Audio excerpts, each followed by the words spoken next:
आज हम लोग देखेंगे कि लेआउट क्या होता है और लेआउट को कैसे हम लोग डिजाइन करेंगे अपने एचटीएमएल कोड के थ्रू। ठीक है।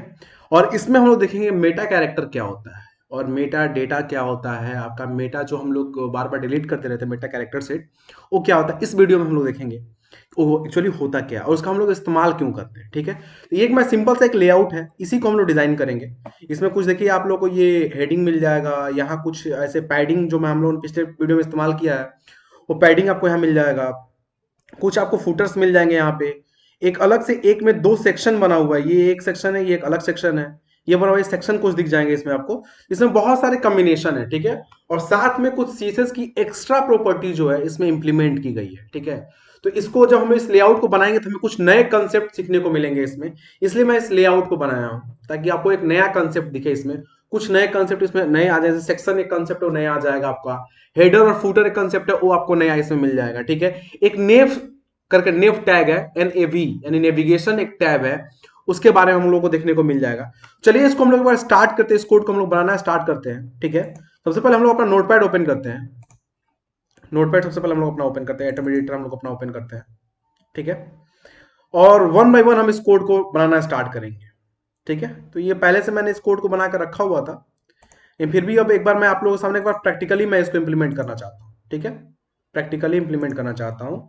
यहाँ मैं ए प्रेस करूंगा और यहाँ इसको मैं एक नए फाइल का नाम सेव कर लेता हूँ, क्या कि लेआउट, ले लेआउट। ठीक है। .html। ठीक है। एंटर प्रेस किया। अब क्या है, इसमें एक्सक्लेमेटरी सिग्नेचर लगाएंगे, वही एक्सक्लेमेटरी साइन लगाएंगे और टैब प्रेस करेंगे।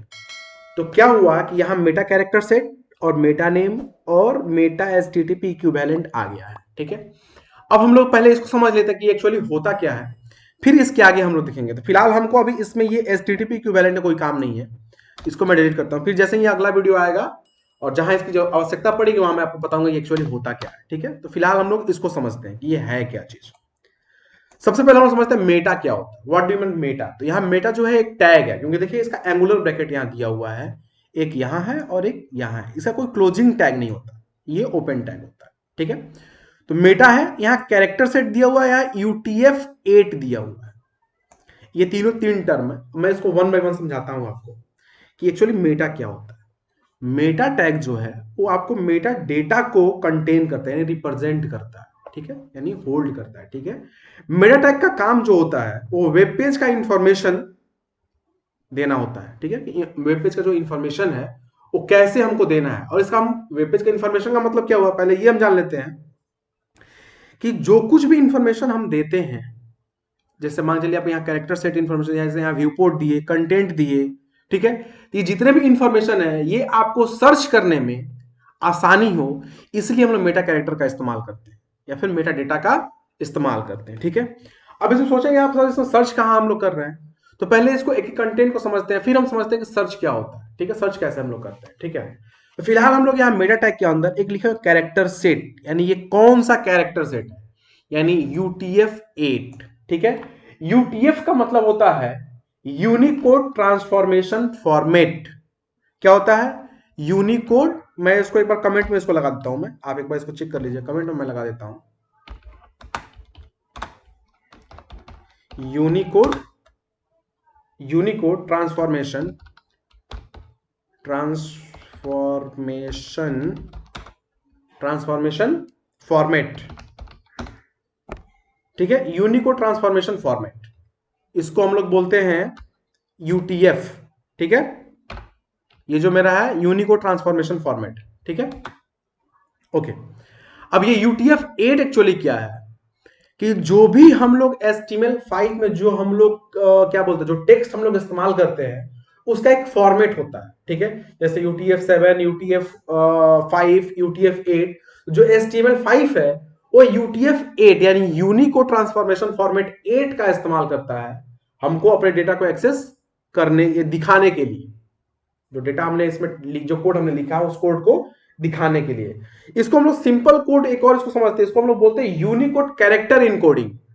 यानी यहाँ जो कैरेक्टर सेट है इसको हम लोग कैरेक्टर इनकोडिंग बोलते हैं। कैरेक्टर इनकोडिंग का एक्चुअल मतलब ये होता है, कैरेक्टर इनकोडिंग का एक्चुअल मतलब ये होता है कि जो भी कोड आप अपने HTML कोड में यहाँ लिख रहे हैं, HTML फॉर्मेट में जो आपने यहाँ लिख रहे हैं, इसका कोड क्या है, यानी ये 21 कोड में लिखा जा रहा है, तो ये जो है UTF-8 में लिखा जा रहा है, ठीक है। नेक्स्ट आते हैं, यहाँ पे एक और मेटा दिखा हुआ है, ये एक अलग name, Meta name and view port. अब यहां समझने वाली बात है, व्यू पोर्ट क्या है, ये एक अलग कंसेप्ट है। व्यू पोर्ट, व्यू पोर्ट क्या है? व्यू पोर्ट को हम लोग ब्राउजर में जो आपका पेज है उसका डायमेंशन सेट करने का इस्तेमाल हम लोग करते हैं। डायमेंशन सेट करने के लिए हम लोग उसका इस्तेमाल करते हैं। डायमेंशन का मतलब ये हुआ कि जैसे ही आप क्या करते हैं कि आप जो वेबसाइट बनाया, जो वेब पेज बनाया, उसको आप चाहते हैं मोबाइल पे इस्तेमाल करना, तो भाई इस पे जो हम लोग इस्तेमाल करते हैं, पूरा एक बड़ा सा स्क्रीन दिखाई दे रहा है, अगर मोबाइल पे हम लेके आएंगे तो छोटा स्क्रीन हो जाएगा, तो एडजस्ट कैसे करेगा? उसी एडजस्टिंग करने के लिए हम लोग व्यू पोर्ट का इस्तेमाल करते हैं, ठीक है। इसके आगे एक और चीज दिया हुआ, यहां दिया हुआ कंटेंट, यानी वो कंटेंट किस तरह का होगा, तो लिखा हुआ विड्थ, यानी विड्थ मतलब चौड़ाई, कैसी होगा उसका? डिवाइस डैश विड्थ, यानी जो भी डिवाइस पे ये जाएगा उसी के अनुसार उसका विड्थ जो है एडजस्ट हो जाएगा। अंडरस्टैंड? यानी व्यू पोर्ट का हम लोग इस्तेमाल इसलिए कर रहे हैं कि हम जिस डिवाइस पे मेरा ये पेज जाएगा, ये वेब पेज मेरा जिस डिवाइस पे जाएगा, उसी के हिसाब से ऑटोमेटिक एडजस्ट हो जाएगा, ठीक है। नेक्स्ट इसमें एक और दिया हुआ है, इनिशियल स्केल 1.0। इनिशियल स्केल का मतलब ये होता है कि जो आपका जूम लेवल है, इसमें कंटेंट मेटा कैरेक्टर में इनिशियल स्केल का मतलब है कि आपका जो जूम लेवल, आपके जो पेज का जो जूम लेवल है वो कितना होना चाहिए? मैक्सिमम आपका 1.0 होना चाहिए, ठीक है, मैक्सिमम 1.0। यानी जो इनिशियल स्केल है वो आपके जूम लेवल को दर्शाता है, ठीक है। आपका जो जूम लेवल है वो इनिशियल स्केल ही आपके जूम लेवल, आपके पेज के जूम लेवल को दर्शाता है। फॉर एग्जाम्पल के लिए, जैसे कि मैं एक बार आप लोगों को एग्जाम्पल दिखाता हूं, जो मैंने वो वेब पेज क्रिएट किया था, जो मैं आप लोगों को दिखाया, ये वेब पेज है, ये मेरा क्या है कि देखिए पूरे स्क्रीन पे दिखा रहा है, सारे टेक्स्ट पूरे स्क्रीन पे आए हुए हैं ऊपर से नीचे नीचे तक। जैसे इसका साइज हम कम करें, देखिए ये साइज कम किए, देखिए ऑटोमेटिक सब एडजस्ट हो गया है, कहीं से कुछ इधर उधर नहीं गया। देखिए यहाँ पे आपका फुटर एडजस्ट हो गया है, यानी ये जो ये कॉलम था, फिर यहाँ टेक्स्ट आ गया, यहाँ एक अलग से आ गया, ये जो मेरा हेडिंग था ये अलग से सेट हो गया है, और यहाँ जो था वो सेट हो गया है, कहीं कोई दिक्कत हमें नहीं है, ठीक है। इसको आप जैसे जैसे इंक्रीज करेंगे, देखिए ऑटोमेटिक एडजस्ट हो, देखिए आपको टेक्स्ट टेक्स्ट सब जो है ऑटोमेटिक एडजस्ट हो रहा है, यही व्यू पोर्ट का कमाल है। और यहां देखिए ये अलग से एक बॉक्स में आ गया। अंडरस्टैंड? कोई दिक्कत? तो इसी को हम लोग एक बार इंप्लीमेंट करते हैं प्रैक्टिकली कि एक्चुअली इसको हम लोग इंप्लीमेंट कैसे करेंगे। इतना समझ में आपको आ गया? अब ये जो डॉक्यूमेंट है इसको मैं लेआउट कर लिख देता हूं, ठीक है, ले आउट, ओके। तो हम लोग स्टार्ट करते हैं, इसको सेव कर लेते हैं एक बार, ठीक है। यहां से हम लोग स्टार्ट करते हैं। सबसे पहले हम लोग सबसे पहले स्टार्ट करते हैं, हेडिंग लेते हैं, H2 ले लेता हूं मैं, हेडिंग H2, और उसमें लिख देता हूं मैं फैक्ट्स, KNOWLEDG, फैक्ट्स नॉलेज, ठीक है। आप चाहे तो अपना नाम यहां मैं ब्रैकेट में कर देता हूं, योर नेम, ठीक है, your name, okay. Your name हो गया। और उसके बाद हमें कुछ पैराग्राफ चाहिए, तो मैं एक P टैग लिया, पैराग्राफ, LOREM, लोरियम, मैं 50 वर्ड, आई थिंक 60 वर्ड मैं ले लेता हूँ, 60 वर्ड ले लेता हूँ, और टैब प्रेस करूंगा, ये 60 वर्ड चला गया है। इसको थोड़ा सा मुझे एडजस्ट करने में टाइम लगेगा, थोड़ा सा टाइम लगेगा, ज़्यादा टाइम नहीं लगेगा, थोड़ा सा टाइम लगेगा, इसको एडजस्ट कर देते हैं। उसके फिर आगे हम लोग देखते हैं क्या करना है इसमें, ठीक है। एक मिनट, थोड़ा बस 10 सेकेंड, 10 से 15 सेकेंड लगेंगे इसको एडजस्ट करने में। उसके बाद हम लोग अपना जो एग्जैक्ट कोडिंग है उसको हम लोग स्टार्ट करेंगे, ओके।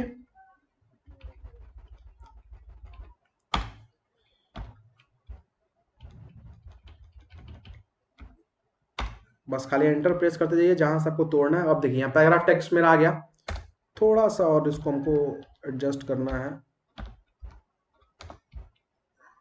थोड़ा सा, ठीक है।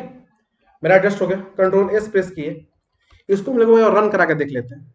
इसको जो हम लोग रन कराएंगे, इसको हम लोग रन कराएंगे वही अपने HTML फोल्डर में जो हमने फाइल को सेव किया हुआ है लेआउट नाम से, उसी को हम देखेंगे। लेआउट कहाँ लिखा हुआ, लेआउट यहाँ लिखा हुआ है, इसको हम डबल क्लिक करेंगे तो लेआउट मेरा दिख गया ये, ठीक है। यूनिकोड ट्रांसफॉर्मेशन जो है, यूनिकोड ट्रांसफॉर्मेशन फॉर्मेट जो हमने लिखा था ये आपका शो कर रहा है, और यहाँ आपका लेआउट दिख गया, यानी ये जो हेडिंग 2 है और यहाँ आपने जो टेक्स्ट लिखा हुआ ये सारा टेक्स्ट यहाँ पे आ गया है, ठीक है। अब एक चीज और इसमें आपको बताना था मुझे, एटम एडिटर जो है, एक इसके पास खुद का एक सर्वर होता है जिसके थ्रू वो आपकी इस कोड को रन कराता है, उसको हम लोग लाइव सर्वर बोलते हैं। क्या बोलते हैं?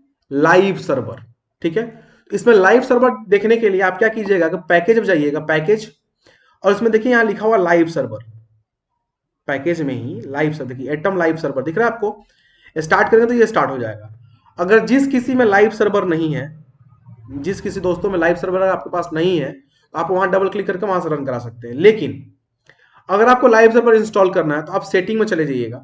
सेटिंग आप एक बार देख लीजिए, सेटिंग कहाँ है, उसको सेटिंग में चले जाइएगा। सेटिंग आपको नहीं मिलता है तो उसका उपाय क्या है? सर अगर सेटिंग नहीं मिल रहा तो उसका उपाय हम क्या करेंगे, ठीक है। तो उसका उपाय सिंपल सा ये है कि इसको आज पेज को सेव कर लीजिए, इसको कट कर दीजिए, ठीक है। फिर से एटम को ओपन कीजिए, एटम एडिटर को ओपन कीजिएगा आप, तो यहाँ वेलकम गाइड जो खुल के आएगा, देखिए वेलकम गाइड खुल के आया। यहाँ देखिए इंस्टॉल पैकेज लिखा हुआ है, इस पर हम क्लिक करेंगे और यहाँ ओपन इंस्टॉलर को ओपन कर लेंगे हम। अब मेरा जो ओपन इंस्टॉलर है ये ओपन हो गया है, ठीक है। अब यहाँ हम क्या करेंगे, लिखेंगे atom, ATOM, atom dash LIVE, live, ठीक है। अब देखिए यहाँ आ गया एटम लाइव सर्वर। यहाँ इंस्टॉल का ऑप्शन आएगा, जैसे लिखा हुआ है इंस्टॉल, इंस्टॉल पे आप क्लिक करेंगे, इंस्टॉल हो जाएगा, ठीक है। तो एटम लाइव सर्वर आप में इंस्टॉल हो गया। तो आप क्या करेंगे कि यहाँ पैकेज में जाएंगे और सीधा स्टार्ट सर्वर पे क्लिक करेंगे तो ऑटोमेटिक आपका जो सर्वर है वो स्टार्ट हो जाएगा। और यहाँ जो फाइल है इसमें से लेआउट को सेलेक्ट कर लेना, आप जो फाइल बनाए उस फाइल का नाम सब सेलेक्ट कर लीजिएगा, ये ऑटोमेटिक यहाँ ओपन हो जाएगा। अब कोई पूछेगा सर यहाँ इसमें और उसमें क्या डिफरेंस है, यानी मैं यहाँ लाइव सर्वर से रन कराऊं या फिर यहाँ डबल क्लिक करके मैं फायरफॉक्स या गूगल क्रोम के थ्रू रन कराऊं, इसमें अंतर क्या है? तो अंतर यह है कि यहां आप जितनी बार कोडिंग करके जब कंट्रोल S प्रेस करते थे, यहां आके आपको पेज को बार बार रिफ्रेश करना पड़ता है, ये रिफ्रेश करना पड़ता है, तब जाके आपका यहाँ चेंजेस दिखते हैं। लेकिन लाइव सर्वर में फायदा क्या है कि आप जैसे ही सेव पे क्लिक करेंगे यहां ऑटोमेटिक चेंजेस हो जाएंगे, यानी आपको रिफ्रेश करने की कोई आवश्यकता नहीं है। इस बार इसका एक बार एग्जांपल हम लोग देख लेते हैं। तो हमने क्या किया, एक हेडिंग बनाया और हेडिंग में मैंने कुछ टेक्स्ट लिख दिए, ठीक है। अब इसके बाद हम क्या करते हैं, एक हेडर बनाते हैं, HEADER। हेडर का मतलब क्या होता है? सर, यानी एक हेडिंग, मतलब हेडर बना रहे हैं हम लोग जो सबसे सामने से हमको दिखे, ठीक है। हेडर मैंने क्या किया कि एक H1 लिया, ठीक है, इसमें लिख दिया फैक्ट्स, कैपिटल में लिखता हूं FACTS, facts knowledge, KNO facts knowledge, ठीक है। इसको मैं सेव किया, सिर्फ कंट्रोल S प्रेस किया हूं और जो इसका लाइव सर्वर है उसको मैं ओपन करता हूं। तो ये देखिए फैक्ट्स नॉलेज ऑटोमेटिक आ गया, मुझे रिफ्रेश करने की आवश्यकता नहीं है। लेकिन जैसे मैं फायरफॉक्स में आता हूं तो देखिए अब ये पेज नहीं आया है। अब हम रिफ्रेश करेंगे तब यहां मेरा चेंजेस दिखाई देगा। अंडरस्टैंड? तो हम लोग जनरली अपने फायरफॉक्स का इस्तेमाल करेंगे क्योंकि जो भी चेंजेस है हमें रिफ्रेश करने के बाद जो दिखेगा तभी हमें समझ में आए क्या गलतियां हैं और क्या सही है। इसलिए हम लोग एटम लाइव सर्वर का भी इस्तेमाल नहीं करेंगे, ठीक है। उसके बाद जब हम लोग आते हैं, जब हेडर इसका हो गया, ठीक है, तो इस हेडर को मैं ऐसे ही छोड़ देता हूं। हेडर के बाद मुझे कोई जरूरत नहीं है कुछ लिखने की, ठीक है। इसके बाद एक हम लोग सेक्शन बनाते हैं, सेक्शन बनाते हैं हम लोग। सेक्शन का मतलब होता है एक पार्टिकुलर पार्ट, यानी हम लोग डिवीजन बनाते हैं ना, वैसे एक सेक्शन बनाते हैं ताकि वो सिर्फ उतना ही ऑक्युपाई करे, उससे ज्यादा कुछ ऑक्युपाई ना करे, ठीक है। सेक्शन में हम लोग एक नेव टैग का इस्तेमाल करेंगे। नेव देखिए ऑटोमेटिक यहाँ आ गया नेविगेशन, यानी कि आप उस पर क्लिक करें तो आपको कहीं ना कहीं वो भेज रहा है, यानी कहीं ना कहीं आप जा रहे हैं उसके थ्रू। यहाँ एंटर मैं प्रेस किया, ठीक है। नेविगेशन में आपको यूएल और एलआई मैंने पढ़ाया था, तो मैं यहाँ यूएल का इस्तेमाल कर रहा हूँ, ठीक है। और यूएल में एलआई का इस्तेमाल कर रहा हूँ, ठीक है, एलआई टैग का। और एलआई टैग में मैं एक टैग का इस्तेमाल कर रहा हूँ, एंकर टैग का, ठीक है। अब ये देखिए थोड़ा सा गड़बड़ हो गया, हाँ, स्पेस दिया मैं, ए टैग का इस्तेमाल किया और यहाँ एक लिंक बन गया और इस लिंक का मैं नाम दे दूंगा, जैसे मान लीजिए फेसबुक दे दिया मैं, फेसबुक, ठीक है। अब क्या करूंगा, इस फाइल को मैं एक बार कॉपी करूंगा, इसी लाइन को मैं कॉपी करूंगा, एंटर प्रेस करके यहाँ पेस्ट कर दूंगा मैं, ठीक है। पेस्ट पेस्ट पेस्ट, 5 पेस्ट किया मैं, 5 बार। आप जितना चाहें, जितना आप इस्तेमाल कर सकते हैं, मैं नॉर्मल इनका इस्तेमाल कर रहा हूँ, ठीक है। एक मिनट, कंट्रोल Z इसको रहने देता हूँ मैं, 4 ही रहने देता हूँ। और हम लोग आते हैं यहाँ जो फेसबुक लिखा हुआ है इसको पहले हम लोग यूट्यूब कर देते हैं, ठीक है, YOUTUB, यूट्यूब, ठीक है। फेसबुक हो गया, ये हो जाएगा आपका व्हाट्सअप, WHATSAPP, व्हाट्सअप, ठीक है। और इसको हम लोग कर देते हैं जीमेल, ठीक है, GMAIL, Gmail, जी में, ठीक है। कंट्रोल एस प्रेस किया, इसको एक बार हम लोग चेक कर लेते हैं, ठीक है। F5 प्रेस करें, रिफ्रेश होगा। अब यहाँ दिखिए आपको यूट्यूब, फेसबुक, व्हाट्सअप और जीमेल आ गया। बाकी हम लोग चेंजेस करेंगे, पहले हम लोग मेन पेज जो है उसको हम एक बार डिजाइन कर लेते हैं। मैं एक बार जूम करता हूँ तो आपको दिखेगा क्लियरली, ठीक है। और यहाँ जो यूनिकोड फॉर्मेट है इसको हम हटा देते हैं, ये मेरे अभी कोई काम का नहीं है, ठीक है। कमेंट लिखना तो कमेंट हम लोग ऐसे लिखते हैं, ये कमेंट का मेरा टैग है यूनिकोड फॉर्मेशन, तो आप कमेंट लिख लीजिएगा, कोई दिक्कत नहीं है। ओके, तो मेरा क्या हुआ कि नेविगेशन बन गया मेरा, कि हमको कहाँ जाना है, सेक्शन आ गया। अब इस सेक्शन में हमें क्या करना है, एक पैराग्राफ का इस्तेमाल करना है या फिर एक हेडिंग टैग का इस्तेमाल करना है, ठीक है। क्या करना है, एक हेडिंग टैग का हम लोग इस्तेमाल करते हैं।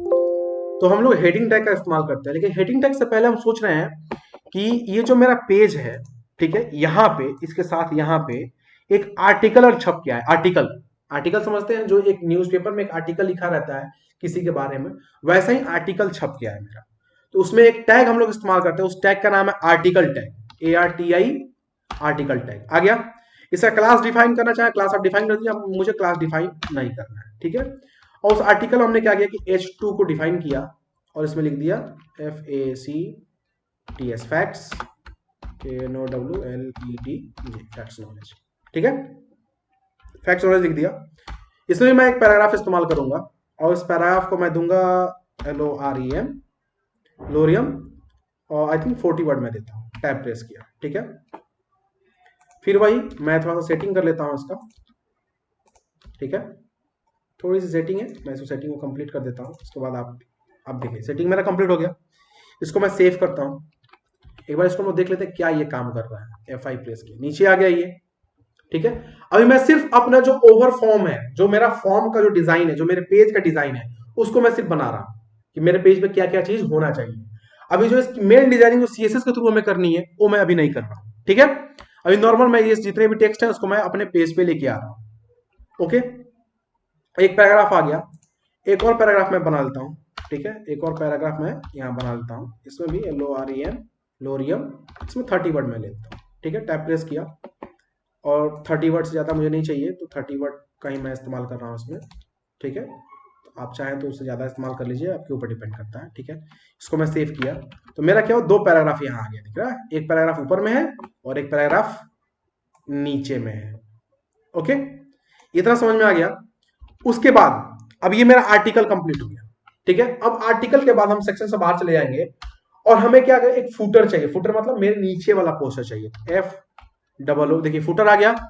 फुटर का मतलब क्या होता है, फुटर मतलब फुट मतलब होता है पैर, यानी जो सबसे नीचे वाला पोर्शन होता है। फुटर में हमें क्या करना है, मुझे अपना एक टैग दे देना कि भाई ये क्या चीज है। तो मैंने पैराग्राफ के अंदर लिख दिया फैक्ट्स नॉलेज, फैक्ट्स नॉलेज, ठीक है। इसको मैं सेव कर दिया, F5 किया, तो देखिए फुटर में आ गया फैक्ट्स नॉलेज सबसे नीचे में।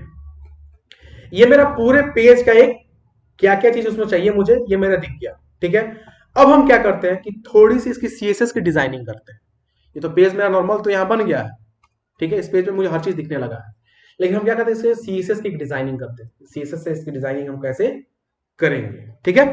तो चलिए CSS डिजाइनिंग स्टार्ट करते हैं। इसमें थोड़ा सा मैं टाइम लूंगा, बाकी आपको आगे वाली वीडियो में बताऊंगा, लेकिन थोड़ा सा एक डिजाइनिंग करके मैं आपको दिखाता हूँ। सिर्फ ये जो ऊपर वाला हेडिंग है, इसको हम लोग डिजाइन करके देखते हैं, ठीक है, या फिर इसको हम लोग डिजाइन करते हैं, इस हेडिंग को, ठीक है। तो सबसे पहले हम लोग आएंगे अपने ऊपर वाले सेक्शन में, हेड सेक्शन में, और यहाँ टाइटिल के जस्ट नीचे या फिर उससे ऊपर हम लोग यहाँ इस्तेमाल कर रहे हैं स्टाइल टैग को। स्टाइल टैग का इस्तेमाल किए, और मीडिया स्क्रीन का मुझे अभी कोई काम नहीं है, मैं भी मीडिया स्क्रीन को हटा देता हूँ। अभी आगे काम पड़ेगा तो मैं आपको बताऊंगा मीडिया स्क्रीन भी क्या होता है। तो मुझे किस पे काम करना है, मुझे इस जो फैक्ट्स नॉलेज मैंने जो हेडर लिखा हुआ है, मुझे इसका काम करना है। हेडर के अंदर जो भी फैक्ट्स नॉलेज लिखा हुआ है, इसको मुझे ग्रीन कलर में लेके आना है। तो इस बार इसका डिजाइनिंग हम लोग करते हैं, आप जैसा चाहें वैसा अपने हिसाब से, यानी स्क्रैच लेवल पे डिजाइनिंग आप कर सकते हैं, ठीक है। तो मैं इस्तेमाल कर रहा हूं यहाँ पे हेडर, ठीक है। ये पैरेंथेसिस का इस्तेमाल किया, मैं एंटर प्रेस किया, यानी हेडर को मैं यहाँ अपने स्टाइल में एक्सेस कर रहा हूं, ठीक है। तो मुझे क्या चाहिए, सबसे पहले COLOR कलर, कलर या फिर बैकग्राउंड कलर पहले लेता हूं मैं। बैकग्राउंड कलर यहाँ आ गया, सेलेक्ट कीजिए आप, कोलन भी आ गया, और बैकग्राउंड कलर मैं क्या करता हूँ, GREEN, ग्रीन, ठीक है। चाहे तो आप RGB कोड भी लगा सकते हैं, RGB कोड यानी वो #066 ऐसे करके कुछ भी आप कोड लगा सकते हैं, कोई दिक्कत नहीं। मैं फिलहाल ऐसे नॉर्मल इस्तेमाल कर रहा हूँ। कंट्रोल S प्रेस किया, आपको दिखाई देगा कि ये पूरे हेडर में मेरा जो है ग्रीन कलर हो गया, ठीक है। अब इसका मुझे टेक्स्ट कलर जो है व्हाइट चाहिए, ठीक है। तो सिंपल कलर, ठीक है, WHIT व्हाइट, सेमीकोलन लगाऊंगा और इसको F5 प्रेस किया, ये व्हाइट कलर में आ गया मेरा, ठीक है। अब जो इसका टेक्स्ट का जो अलाइनमेंट है, ये जो टेक्स्ट है मेरा लेफ्ट साइड में, अब हमको इसको सेंटर में, यहां सेंटर में चाहिए मुझे, तो क्या करेंगे हम, टेक्स्ट आ गया, टेक्स्ट जस्ट अलाइन प्रेस करेंगे और यहां देखो ऊपर आ गया सेंटर लेफ्ट जस्टिफाई, हमें क्या करना, सेंटर करना, सेंटर क्लिक कर देंगे। इसको फिर एक बार सेव करके हम लोग चेक कर लेते हैं, F5 करेंगे, सेंटर में आ गया, ओके। अब मुझे क्या करना है, इसका पैडिंग सेट करना है, पैडिंग यानी ये कितना चौड़ा स्पेस लेगा ये, ठीक है। तो हम क्या करते हैं, PADDING पैडिंग, ठीक है। और पैडिंग को मैं कर देता हूं आपका 60px, ठीक है। कंट्रोल एस प्रेस किया, F5 किया, पैडिंग दिख गया आपको 60px। इसको थोड़ा सा मैं कम करता हूं, 60 कुछ ज्यादा बड़ा दिख रहा है मुझे, और 40 कर देता हूं, ठीक है। कंट्रोल एस F5 दिख गया पैडिंग मेरा, ओके। आप चाहे तो मार्जिन भी सेट कर लीजिए, दोनों साइड से मार्जिन मार्जिन भी ले लेते हैं हम एक बार, दोनों साइड से कितनी इसकी मार्जिन होगी, MARGIN मार्जिन, ठीक है। और सिर्फ मार्जिन देखिए, इसमें margin left, margin right, margin top, margin bottom. मैंने पिछले वीडियो में आपको बताया था मार्जिन के बारे में, तो वही लेफ्ट राइट टॉप बॉटम के बारे में, लेकिन मुझे सिर्फ मार्जिन सेट करना है, चारों साइड से सेट करना है। सिंपल मार्जिन हम लोग सेलेक्ट करेंगे और 30px दोनों साइड से कर देंगे हम, ठीक है। चारों साइड से 30px ही सेलेक्ट करेगा, F5 करेंगे। अब देखिए ये चारों साइड से जो है वो 30px ही एक्सेस किया हुआ है। इसको एक बार जूम आउट करते हैं हम लोग, देखिए ये अच्छा दिखने लगेगा आपको 100% जूम पे। इतना समझ में आ गया, इतना में कोई दिक्कत। तो अभी दोस्तों ये मेरा वीडियो थोड़ा सा ज्यादा लंबा हो रहा है, तो बाकी की डिजाइनिंग हम लोग अगले वीडियो में देखेंगे। इसकी बाकी की डिजाइनिंग हम लोग अगले वीडियो में कैसे करेंगे, इस नेविगेशन का भी, और ये जो मेरा आर्टिकल है उस आर्टिकल का भी हम लोग कैसे करेंगे, ठीक है। तब तक के लिए धन्यवाद।